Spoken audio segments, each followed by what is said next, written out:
जय हिंद दोस्तों, नमस्कार। एक बार फिर से आप सभी का स्वागत है आज की इस क्लास में। दोस्तों, आज की इस क्लास में हम लोग देखने वाले हैं संपूर्ण भारत एवं विश्व का भूगोल। दोस्तों, भारत एवं विश्व के भूगोल से जितने भी टॉपिक जो है यूपी ट्रिपल पेट के एग्जाम में पूछे जाते हैं, दोस्तों हमने जो है इस क्लास में सारे टॉपिक को कवर किया हुआ है। तो दोस्तों, अगर आप लोगों का एग्जाम लगा हुआ है तो दोस्तों आप लोग जो है इस क्लास को एग्जाम से पहले एक बार जरूर देख के जाइएगा। दोस्तों, हम लोग क्वेश्चन के साथ में जो इंपॉर्टेंट फैक्ट हैं उनको भी देखने वाले हैं। तो दोस्तों आइए शुरू करते हैं। पूछा गया है दोस्तों यहाँ पर कि निम्नलिखित में से कौन सा आंतरिक सौरमंडल में स्थित एकमात्र बौना ग्रह है। तो दोस्तों यहाँ पर बौना ग्रह की बात की गई है, तो साथियों इसका जो आंसर हो जाएगा सेरेस हो जाएगा। ठीक है, तो दोस्तों जो ऑप्शन नंबर यहाँ पर बी है ये इसका राइट आंसर हो जाएगा। दोस्तों, अगर आप लोगों को किसी भी क्वेश्चन का आंसर आता हो तो उसको जो है कमेंट बॉक्स बताया करिए, जिससे कि साथियों आपको जो है क्वेश्चन अच्छे से तैयार हो जाएगा। तो दोस्तों यहाँ पर देखते हैं, सेरेस जो है ये आंतरिक सौरमंडल में मंगल और बृहस्पति की कक्षाओं के मध्य स्थित एक मात्र बौना ग्रह है। दोस्तों, वैज्ञानिकों ने जो है 2006 में इसे बौने ग्रह के रूप में वर्गीकृत किया था। दोस्तों, अगला क्वेश्चन है कि सूची 1 को सूची 2 से सुमेलित कीजिए और सूचियों के नीचे दिए गए कूट का प्रयोग कर सही उत्तर का चयन कीजिए। तो दोस्तों इधर जो है नदियों के नाम दिए हुए हैं और साथियों ये जो है जहां बहती है वो साथियों यहाँ पर दिया हुआ है। ठीक है, तो दोस्तों जो यांगसी नदी है ये कहाँ पर है, तो ये साथियों चीन में है। दोस्तों बात करें मीनाम नदी की, तो ये साथियों कहाँ पर है, तो दोस्तों मीनाम नदी है ये थाईलैंड में है। साथियों जो इरावदी नदी है ये कहाँ पर है, तो ये साथियों जो है म्यांमार में है। और दोस्तों जो सत अल अरब नदी है ये कहाँ पर है, तो ये इराक में है। ठीक है, तो ये दोस्तों इसका सही मिलान है, तो इसको साथियों आप लोग ध्यान रखते चलिएगा। ठीक है साथियों, यहाँ पर जो ऑप्शन नंबर ए है ये इसका राइट आंसर हो जाएगा। दोस्तों अगला क्वेश्चन है कि मिट्टी के कणों और चट्टानों की दरारों के बीच का सारा स्थान पानी से भरा होता है, और दोस्तों इस परत की ऊपरी जो सीमा है ये क्या कहलाती है। तो साथियों इसको याद रखिएगा, जो ऊपरी सीमा है ये जो है दोस्तों जल तालिका कहलाती है। ठीक है, तो साथियों जो ऑप्शन नंबर सी है ये इसका यहाँ पर राइट आंसर हो जाएगा। दोस्तों अगला क्वेश्चन की बात करते हैं कि निम्नलिखित में से किस देश में बाल्कस झील स्थित है। तो दोस्तों जो बाल्कस झील है ये कहाँ पर स्थित है, तो ये साथियों कजाकिस्तान में स्थित है। तो यहाँ पर जो ऑप्शन नंबर दोस्तों सी है ये इसका राइट आंसर हो जाएगा। ये दोस्तों जो है UP triple S C junior assistant में साथियों क्वेश्चन पूछा गया था 2025 में। ठीक है, ये आप लोग साथियों क्वेश्चन इंपॉर्टेंट है, इसको आप लोग ध्यान रखिएगा। दोस्तों यहाँ पर कुछ फैक्ट दिए हुए इनको देख लीजिएगा कि यह दुनिया की सबसे बड़ी झीलों में से एक है और मध्य एशिया में स्थित है। कहाँ पर स्थित है, तो दोस्तों ये जो है मध्य एशिया में स्थित है। और इस झील का जो पश्चिमी भाग दोस्तों मीठे पानी वाला है और जबकि पूर्वी भाग जो है ये खारे पानी से भरा हुआ है। तो ये साथियों आप लोग यहाँ पर ध्यान रखिएगा। दोस्तों अगले क्वेश्चन की बात करते हैं। पूछा गया है यहाँ पर कि लेक तुर्काना जो कि दोस्तों दुनिया की सबसे बड़ी रेगिस्तानी झील है, यह दुनिया के निम्नलिखित में से किस देश में स्थित है। तो दोस्तों ये जो है किस देश में स्थित है, तो इसका आंसर हो जाएगा केन्या में स्थित है। ठीक है, साथियों जो ऑप्शन नंबर यहाँ पर सी है ये इसका राइट आंसर हो जाएगा।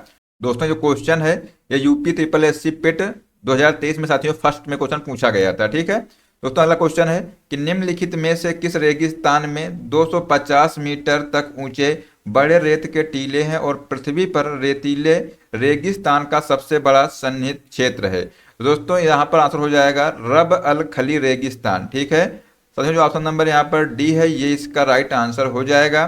दोस्तों यह जो है दक्षिणी अरब प्रायद्वीप में स्थित है और इसका जो विस्तार है साथियों ये सऊदी अरब, ओमान, संयुक्त अरब अमीरात व दोस्तों यमन के कुछ भागों तक है। ठीक है, तो ये साथियों आप लोग फैक्ट यहाँ पर ध्यान रखिएगा।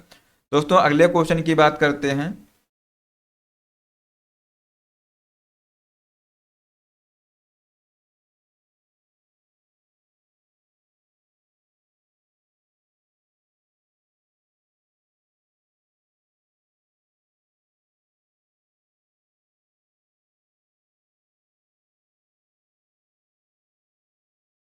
तो चलिए दोस्तों क्लास को स्टार्ट करते हैं। साथियों यहाँ पर क्वेश्चन पूछा गया है, तो चलिए दोस्तों क्लास को स्टार्ट करते हैं। साथियों यहाँ पर क्वेश्चन पूछा गया है कि निम्नलिखित में से कौन सा आंतरिक सौरमंडल में एक स्थित मात्र। साथियों यहाँ पर क्वेश्चन पूछा गया है कि निम्नलिखित में से कौन सा आंतरिक सौरमंडल में स्थित एकमात्र बौना ग्रह है। तो दोस्तों यहाँ पर जो आंसर हो जाएगा सेरेस साथियों ये जो है एकमात्र बौना ग्रह है। तो साथियों जो ऑप्शन नंबर बी है ये इसका यहाँ पर राइट आंसर हो जाएगा। दोस्तों अगर आप लोगों को किसी भी क्वेश्चन का आंसर आता हो तो उसको जो है कमेंट बॉक्स में बताया करिए, जिससे कि साथियों आपको जो है क्वेश्चन अच्छे से तैयार हो जाएगा। दोस्तों देख लेते हैं सीरीज के बारे में। तो ये साथियों जो है आंतरिक सौर मंडल में मंगल और बृहस्पति की कक्षाओं के मध्य स्थित एकमात्र बौना ग्रह है। ठीक है दोस्तों, वैज्ञानिकों ने जो है इसे 2006 में इसे बौने ग्रह के रूप में वर्गीकृत किया गया था। तो ये साथियों आप लोग फैक्ट ध्यान रखिएगा। अगर साथियों आपसे पूछा जाए कि जो ये ग्रह है दोस्तों, इसको जो है कब जो है बौने ग्रह के रूप में वर्गीकृत किया गया था, तो ये साथियों 2006 में इसको जो है वर्गीकृत किया गया था। तो ये साथियों आप लोग ध्यान रखिएगा। चलिए दोस्तों देखते हैं अगला क्वेश्चन क्या कह रहा है कि दोस्तों यहाँ पर पूछा गया है कि सूची फर्स्ट को सूची 2 से मिलान कीजिए और दोस्तों सूचियों के नीचे दिए गए। दोस्तों अगला क्वेश्चन है सूची फर्स्ट को सूची सेकंड से सुमेलित कीजिए और सूचियों के नीचे दिए गए कूट का प्रयोग कर सही उत्तर का चयन कीजिए। ये दोस्तों जो क्वेश्चन है UP triple SC junior assistant 19/1/2025 में दोस्तों ये क्वेश्चन पूछा गया था। साथियों यहाँ पर सूची फर्स्ट दी हुई है और दोस्तों इधर जो है सूची सेकंड दी हुई है। दोस्तों यहाँ पर जो सूची फर्स्ट है इसमें दोस्तों नदियों के नाम दिए हुए हैं और साथियों यहाँ पर जो है क्या दिया हुआ है, जो देश है इनके नाम दिए हुए हैं। साथियों अगर बात करें जो यांगसी दोस्तों नदी है, ये दोस्तों किस देश में बहती है, तो इसका दोस्तों मिलान हो जाएगा चीन में। ठीक है, नेक्स्ट साथियों है मीनाम नदी। ये दोस्तों कहाँ की नदी है, तो ये साथियों जो है थाईलैंड की नदी है। इसका जो है फर्स्ट से मिलान हो जाएगा। तो साथियों बात करें जो यहाँ पर जो है नेक्स्ट है इरावदी नदी, तो ये साथियों किससे मिलान हो जाएगा, इसका म्यांमार में दोस्तों ये नदी बहती है। ठीक है, और आज साथियों बात करें सत अल अरब दोस्तों नदी जो है ये इराक की नदी है। तो ये साथियों इसका सही मिलान है, इसको आप लोग देख लीजिएगा। ठीक है दोस्तों, अगले क्वेश्चन की बात करते हैं। तो दोस्तों यहाँ पर जो आंसर हो जाएगा ऑप्शन नंबर ए साथियों इसका राइट आंसर हो जाएगा। दोस्तों अगले क्वेश्चन की बात करते हैं। दोस्तों अगले क्वेश्चन की बात करते हैं। पूछा गया है साथियों यहाँ पर कि मिट्टी के कणों और चट्टानों की दरारों के बीच का सारा स्थान पानी से भरा होता है। इस परत की ऊपरी जो सीमा दोस्तों है ये क्या कहलाती है। साथियों ये जो क्वेश्चन है यूपी ट्रिपल एससी दोस्तों, जो क्वेश्चन है यूपी ट्रिपल एससी 28/10/2023 में दोस्तों सेकंड में क्वेश्चन पूछा गया था। ठीक है, तो दोस्तों इसका जो आंसर हो जाएगा जल तालिका दोस्तों ये कहलाती है। ठीक है साथियों, जो ऑप्शन नंबर यहाँ पर सी है इसका राइट आंसर हो जाएगा। चलिए दोस्तों देखते हैं अगला क्वेश्चन क्या कह रहा है। चलिए दोस्तों देखते हैं अगला क्वेश्चन क्या कह रहा है यहाँ पर कि निम्नलिखित में से किस देश में बालकस झील स्थित है। तो दोस्तों जो बालकस झील है ये जो है कजाकिस्तान में स्थित है। तो यहाँ पर साथियों जो ऑप्शन नंबर सी है ये इसका राइट आंसर हो जाएगा। ठीक है दोस्तों, ये जो दुनिया की सबसे बड़ी झीलों में से एक है और जो है ये जो है दोस्तों मध्य एशिया में स्थित है और इस झील का जो पश्चिमी भाग दोस्तों मीठे पानी वाला है जबकि पूर्वी भाग खारे पानी से भरा हुआ। तो ये भी साथियों आप लोग फैक्ट ध्यान रखते चलिएगा। ठीक है, चलिए दोस्तों देखते हैं अगला क्वेश्चन क्या कह रहा है।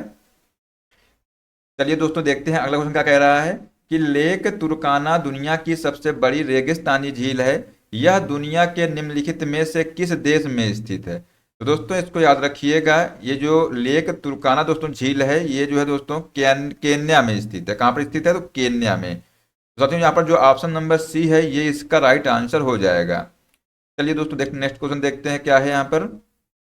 दोस्तों अगला क्वेश्चन है कि निम्नलिखित में से किस रेगिस्तान में 250 मीटर तक ऊंचे बड़े रेत के टीले हैं और पृथ्वी पर रेतीले रेगिस्तान का सबसे बड़ा सन्निहित क्षेत्र है। तो दोस्तों यहाँ पर इसका आंसर हो जाएगा रब अल खली रेगिस्तान। ठीक है साथियों, जो ऑप्शन नंबर यहाँ पर डी है ये इसका राइट आंसर हो जाएगा। दोस्तों यह जो है दक्षिणी अरब प्रायद्वीप में स्थित है। कहाँ पर स्थित है, तो दक्षिणी अरब प्रायद्वीप में। इसका दोस्तों जो विस्तार है ये सऊदी अरब, ओमान, संयुक्त अरब अमीरात व दोस्तों यमन के कुछ भागों तक दोस्तों इसका विस्तार है। ठीक है, तो ये साथियों आप लोग यहाँ से ध्यान रखिएगा। दोस्तों अगले क्वेश्चन की बात करते हैं। पूछा गया है यहाँ पर कि निम्नलिखित में से किसके द्वारा 1936 में पहली बार भारत के वन प्रकारों का वर्गीकरण किया गया था। तो दोस्तों यहाँ पर इसका आंसर हो जाएगा सर H.G. चैंपियन के द्वारा दोस्तों इसको जो है पहली बार जो है इसका वर्गीकरण किया गया था। ठीक है दोस्तों, यहाँ पर जो है वर्ष 1968 में सर H.G. चैंपियन एवं S.K. सेठ ने जो है मिल करके स्वतंत्र भारत के लिए इसे पुनः प्रकाशित किया था। और दोस्तों यह जो है वर्गीकरण पौधों की संरचना, आकृति विज्ञान और दोस्तों पादप स्वरूप पर आधारित है। इस दोस्तों वर्गीकरण में जो है वनों को 16 मुख्य वर्गों में विभाजित कर उपवर्गों में इसको जो है बांटा गया है। तो ये साथियों जो फैक्ट इनको भी आप लोग ध्यान रखते चलिएगा। दोस्तों अगले क्वेश्चन की बात करते हैं। पूछा गया है यहाँ पर कि पूरी दुनिया से सबसे तेजी से घटने वाला संसाधन दोस्तों निम्नलिखित में से कौन सा है। साथियों यहाँ पर जो ऑप्शन दिए हुए हैं, सूरज की रोशनी, वन, वायु, पानी। तो साथियों इसका आंसर हो जाएगा वन। ठीक है, तो दोस्तों यहाँ पर जो ऑप्शन नंबर बी है ये इसका राइट आंसर हो जाएगा। नेक्स्ट साथियों क्वेश्चन है कि उत्तर प्रदेश में दोआब क्षेत्र जो है किन दो नदियों के बीच की भूमि को संदर्भित करता है। तो दोस्तों यहाँ पर जो दोआब क्षेत्र है ये दोस्तों जो है गंगा और यमुना के दोस्तों जो नदियां हैं इनके बीच की भूमि को जो है ये संदर्भित करता है। साथियों जो ऑप्शन नंबर सी है इसका राइट आंसर यहाँ पर हो जाएगा। दोस्तों यह जो है शिवालिक पहाड़ियों से शुरू होकर के प्रयागराज दोस्तों दो नदियों के संगम तक जो है ये फैला हुआ है। ठीक है, चलिए दोस्तों देखते हैं अगला क्वेश्चन क्या है कि दोस्तों यहाँ पर पूछा गया है कि उस जलडमरू मध्य का नाम बताइए जो जावा सागर को हिंद महासागर से जोड़ता है। तो दोस्तों उसका नाम है सुंडा जलडमरू मध्य। ठीक है, तो साथियों जो ऑप्शन नंबर यहाँ पर सी है ये इसका राइट आंसर हो जाएगा। यह दोस्तों जो है इंडोनेशिया के सुमात्रा द्वीप और जावा द्वीप के बीच की दोस्तों जल संधि है। ठीक है, ये आप लोग यहाँ पर ध्यान रखिएगा। दोस्तों अगले क्वेश्चन की बात करते हैं। पूछा गया है यहाँ पर कि अल नीनो एक जटिल मौसम प्रणाली है जो हर 3 से 7 वर्षों में एक बार दिखाई देती है। तो दोस्तों यहाँ जो है अल नीनो शब्द का क्या अर्थ है। तो दोस्तों जो अल नीनो शब्द है इसका अर्थ है बाल मसीहा। साथियों यानी कि जो है चाइल्ड क्राइस्ट, ये दोस्तों इसका अर्थ होता है। ठीक है, साथियों जो ऑप्शन नंबर यहाँ पर बी है ये इसका राइट आंसर हो जाएगा।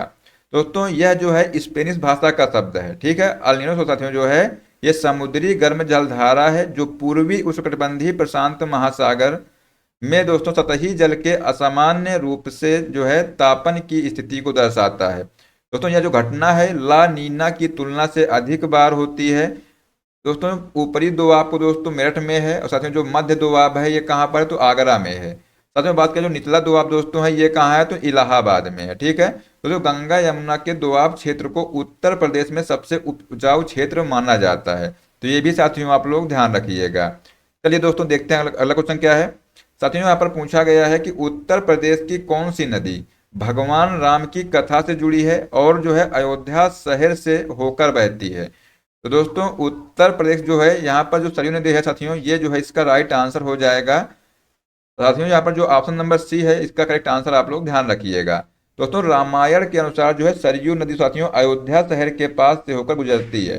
ठीक है, दोस्तों गोमती जो यहाँ पर गोमती नदी है दोस्तों यहाँ पर जो गोमती नदी है इसके किनारे स्थित जो प्रमुख शहर दोस्तों कौन कौन से तो लखनऊ, सुल्तानपुर और जौनपुर है। वहीं पर साथियों अगर बात करें जो साथियों यमुना नदी है इसके दोस्तों जो किनारे स्थित शहर हैं दिल्ली हो गया, मथुरा, आगरा, दोस्तों फिरोजाबाद, हमीरपुर और दोस्तों प्रयागराज, ये दोस्तों जो है यमुना नदी के किनारे स्थित शहर हैं। ठीक है, चलिए दोस्तों देखते हैं अगला क्वेश्चन क्या है कि ब्रह्मपुत्र नदी को तिब्बत में डैश और बांग्लादेश में डैश के नाम से दोस्तों जाना जाता है। ये आपसे यहाँ पर पूछा गया है। तो दोस्तों ब्रह्मपुत्र जो नदी है इसको तिब्बत में दोस्तों सांगपो के नाम से जाना जाता है और बांग्लादेश में दोस्तों इसको जो यमुना के नाम से जाना जाता है। तो साथियों ऑप्शन नंबर जो यहाँ पर डी है इसका राइट आंसर हो जाएगा। दोस्तों जो ब्रह्मपुत्र नदी है इसका उद्गम अगर कहाँ से हुआ है ये पूछा जाए आपसे तो ये दोस्तों जो तिब्बत में मानसरोवर झील के पास चेमा युंगडुम नामक दोस्तों जो ग्लेशियर दोस्तों है यहाँ से जो है इसका उद्गम हुआ है। दोस्तों इस नदी को तिब्बत में तैंग्सपो और दोस्तों अरुणाचल प्रदेश में जिसको डिहंग और तथा तो दोस्तों असम में जो है इसको ब्रह्मपुत्र एवं बांग्लादेश में साथियों को जो है यमुना के नाम से जाना जाता है। तो ये साथियों आप लोग जो है इसके नाम है ये याद रखिएगा।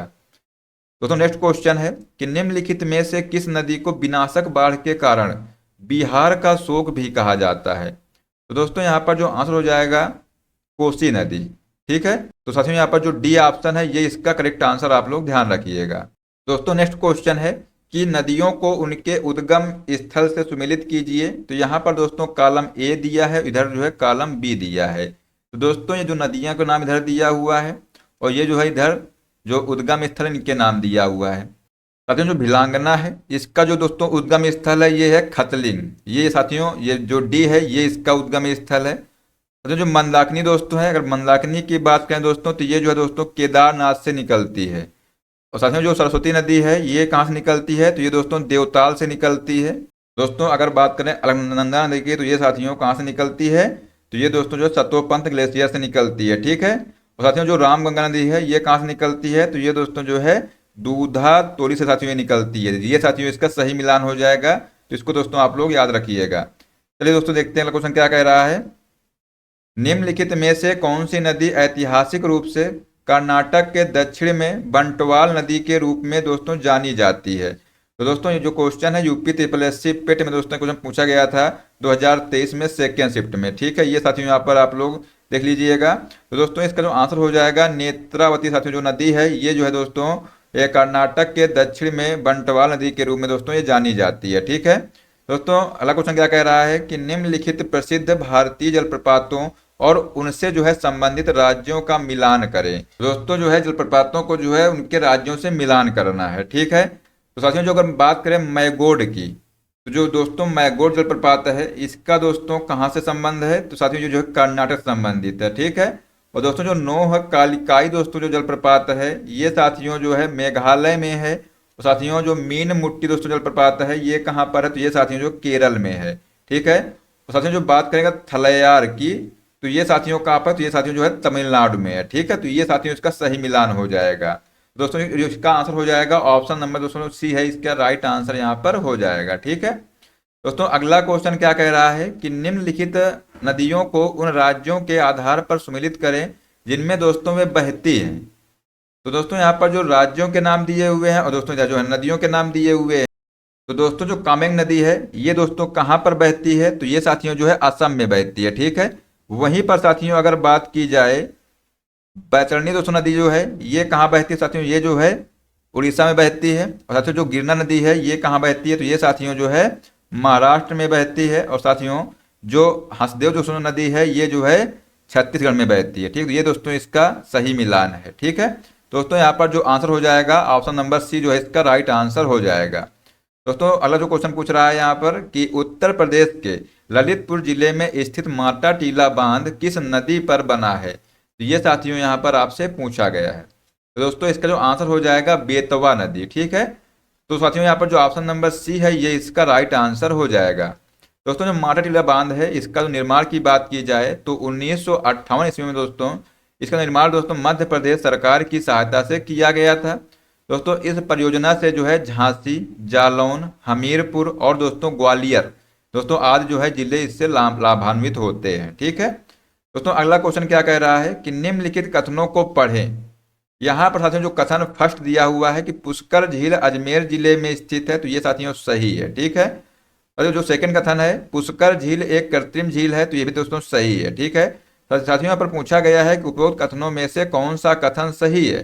तो दोस्तों यहाँ पर जो है दोनों कथन सही है। ठीक है, तो साथियों जो ऑप्शन नंबर यहाँ पर सी है ये इसका राइट आंसर आप लोग ध्यान रखिएगा। दोस्तों जो पुष्कर झील जो है अजमेर जिले के पुष्कर कस्बे में स्थित है और यह दोस्तों जो है हिंदुओं का एक पवित्र स्थल भी है और यहाँ जो है ब्रह्मा जी का मंदिर भी है। दोस्तों पुष्कर झील का निर्माण जो है लूनी नदी के मुख्य जल स्रोत पर एक बांध बनाकर एक कृत्रिम झील के रूप में दोस्तों 12वीं शताब्दी में किया गया था। तो ये साथियों आप लोग यहाँ पर ध्यान रखिएगा।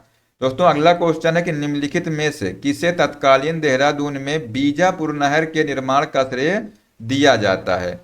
तो साथियों इसका आंसर हो जाएगा कैप्टन कोटले को दोस्तों जो है इसके निर्माण का जो श्रेय दिया जाता है।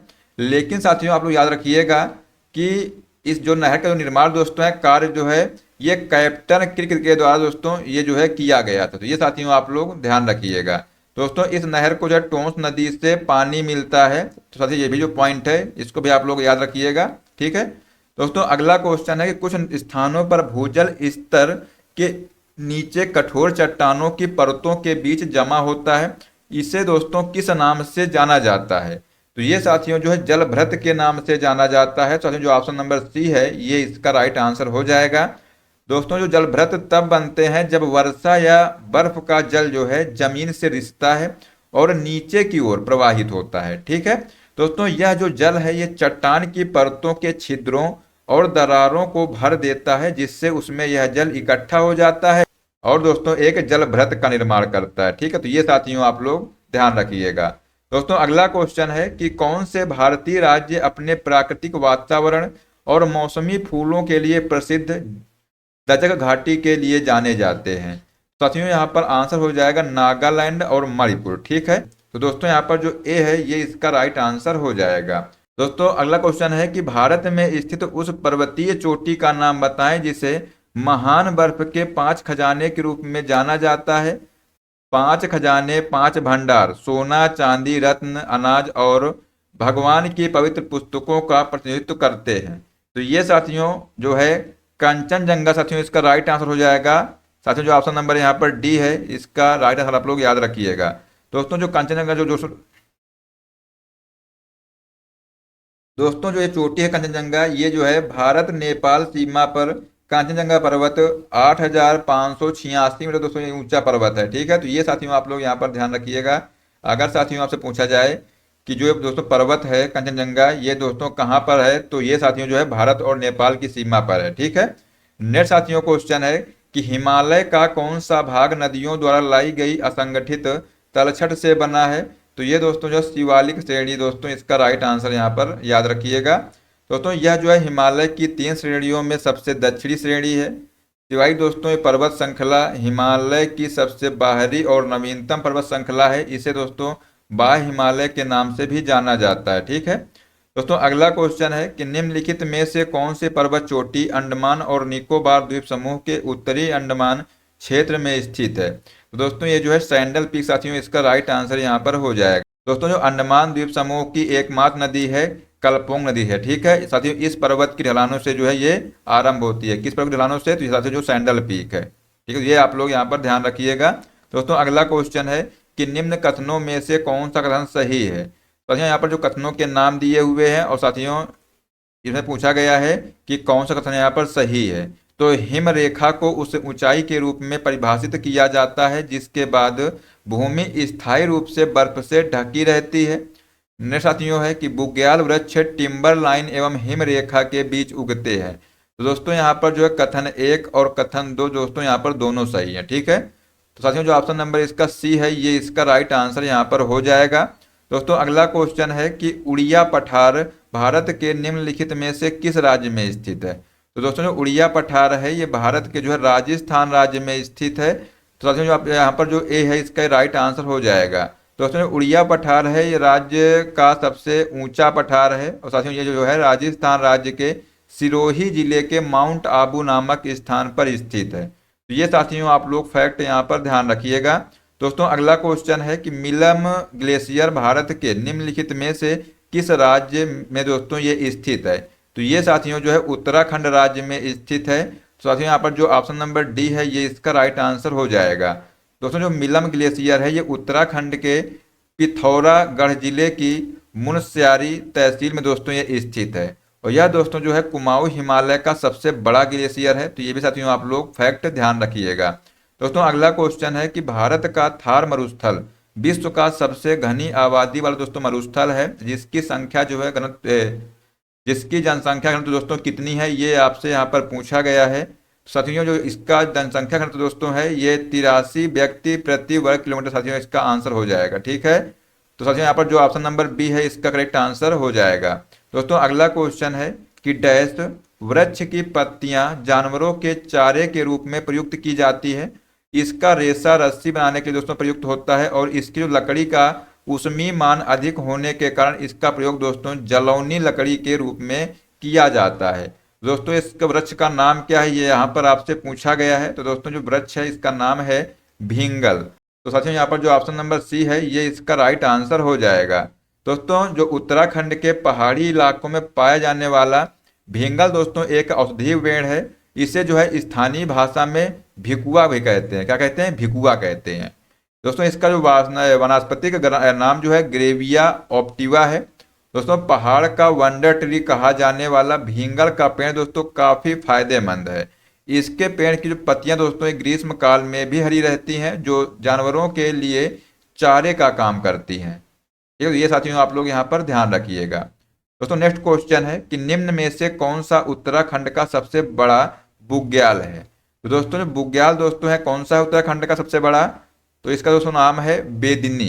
ठीक है, तो साथियों यहाँ पर जो ऑप्शन नंबर ए है ये इसका राइट आंसर हो जाएगा। दोस्तों बुग्याल दोस्तों है ये चारागाह भूमि या घास के मैदान होते हैं। ठीक है, जो टिम्बर लाइन एवं हिम रेखा के बीच उगते हैं। ये दोस्तों हरे मखमली घास के मैदान होते हैं। यहाँ की दोस्तों मिट्टी जो होती है सर्वाधिक नमी पाई जाती है और दोस्तों यहाँ पर जो चमोली जिले का बेदनी बुग्याल दोस्तों एशिया का सबसे बड़ा घास का मैदान है।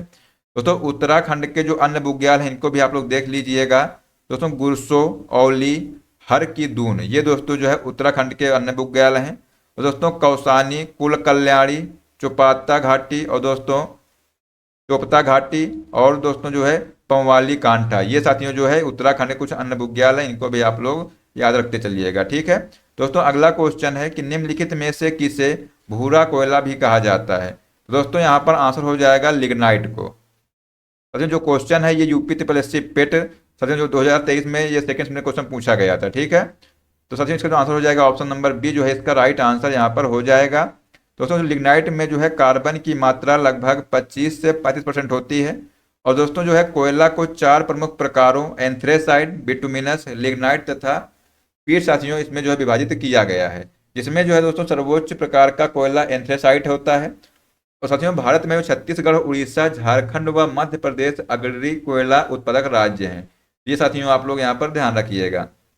दोस्तों अगला क्वेश्चन क्या कह रहा है कि राजस्थान के जालौर जिले में किस प्रकार का ग्रेनाइट पाया जाता है। तो दोस्तों जो राजस्थान के जालौर जिले में दोस्तों रोजी पिंक साथियों यहाँ की जो गुलाबी जो है ग्रेनाइट पाया जाता है। तो साथियों यहाँ पर जो ऑप्शन नंबर डी है इसका राइट आंसर हो जाएगा। ठीक है दोस्तों, राजस्थान के जालौर जिले में जो है रोजी पिंक साथियों ग्रेनाइट जो है पाया जाता है और यह जो है दोस्तों भारत में उपलब्ध सबसे सस्ते ग्रेनाइट में से एक है। साथियों इसका जो उपयोग है ये काउंटर बनाने के लिए बहुतायत मात्रा में दोस्तों इसका प्रयोग किया जाता है। दोस्तों इसे जो है तुर्की और यूरोप जैसे देशों को निर्यात भी किया जाता है। ठीक है, तो ये साथियों आप लोग यहाँ पर ध्यान रखिएगा। दोस्तों अगला क्वेश्चन है कि निम्नलिखित में से कौन सी संस्था भारत की समय संरक्षक साथियों यानी कि टाइम कीपर है, अर्थात दोस्तों यह भारत की समय प्रणाली की निगरानी करती है। तो दोस्तों यहाँ पर जो आंसर हो जाएगा CSIRNPL, ये दोस्तों इसका नाम है नेशनल फिजिकल लेबोरेटरी। ठीक है, ये साथियों इसका राइट आंसर हो जाएगा ऑप्शन नंबर जो डी है इसका साथियों राइट आंसर आप लोग ध्यान रखिएगा। दोस्तों अगला क्वेश्चन क्या कह रहा है कि 2011 की जनगणना के अनुसार उत्तर प्रदेश का जो जनसंख्या दोस्तों घनत्व है ये कितना है। तो साथियों ये इसका आंसर हो जाएगा 829 व्यक्ति प्रति वर्ग किलोमीटर। दोस्तों इसका जो है जनसंख्या घनत्व है। तो साथियों जो ऑप्शन नंबर इसका डी है ये इसका राइट आंसर हो जाएगा। ठीक है दोस्तों, आज के लिए बस इतना ही। साथियों आशा करते हैं कि आपको क्लास पसंद आई होगी। दोस्तों अगर आपको क्लास पसंद आई हो तो इसको लाइक कर दीजिएगा और साथियों इसको ज़्यादा से ज़्यादा शेयर कर दीजिएगा। ठीक है दोस्तों, मिलते हैं नेक्स्ट क्लास में। जय हिंद, जय भारत, वंदे मातरम।